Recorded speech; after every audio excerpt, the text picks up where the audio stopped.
Hello again, friends. I'm sitting at Union Square. It's a gorgeous day, as you can see, so I really enjoyed my walk today. I did go to both Senator Harris's and Senator Feinstein's office. I was not allowed inside. I don't know if it's security or what the reasons are, but there were quite a few other people visiting the office, which they said has never ever happened before, so that's a good sign. A couple of words about why I'm doing this. I've heard over the weekend, we all know what happened over the weekend, but everyone's really concerned about that emails aren't getting through, their calls aren't being answered, and so, how do we get through to these representatives? Both staff at both offices told me that the emails absolutely get looked at, logged, passed on to the senators, as well as categorized in terms of who the person is, what their issue is, and what their position is. So for you other introverts out there, email is perfectly fine, and don't be afraid that it's just going into the void.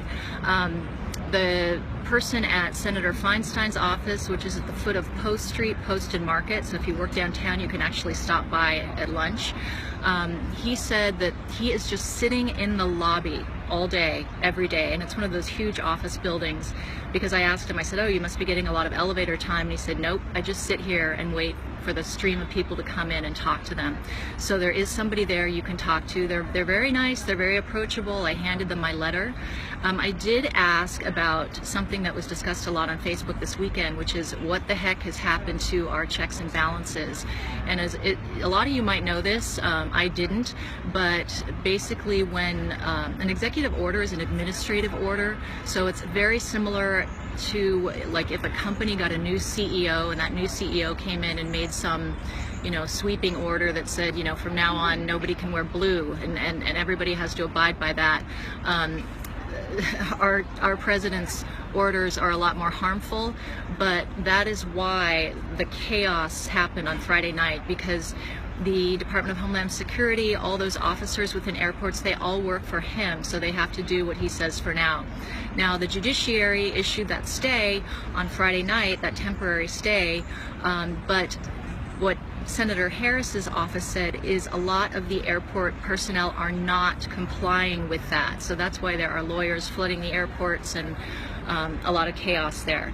So what was the other thing I wanted to tell you? Well, there's just so much to talk about with the votes. Now with the votes, I put in my letters to vote no on certain Trump appointees that I handed to them, and there was a woman talking to Feinstein's office when I was in there, and she pointed out that 538, if you follow 538, shows that DiFi has voted 100% of the time in support of Trump's nominees, and so she was asking her aide about that, and he said by the end of the week I don't think it's going to be 100% anymore. So it seems like she's picking her battles, but she needs to hear from us, and both of the staff said they need to hear from you, even though we're in a blue state, even though you think it can't make a difference. They said they absolutely, when they take a stand, they need to know the numbers are behind them. So definitely email, definitely call, and definitely stop by if you are able to do so. And look, I did it, you can do it too. I don't have time for this shit. I know none of you have time for it, but it's really important, because let me tell you something, even if you don't care about other people, even if you just care about yourself, this travel ban and this administration is going to bite us all in the ass. It's just a matter of how big and how often. And when I say how big, I mean how big of a bite, not how big your ass. So, your neighbor, your doctor, your someone you're related to by marriage, this is going to affect people So do something about it. Get out there and do some democracy. If I can do it, you can do it too. Bye-bye.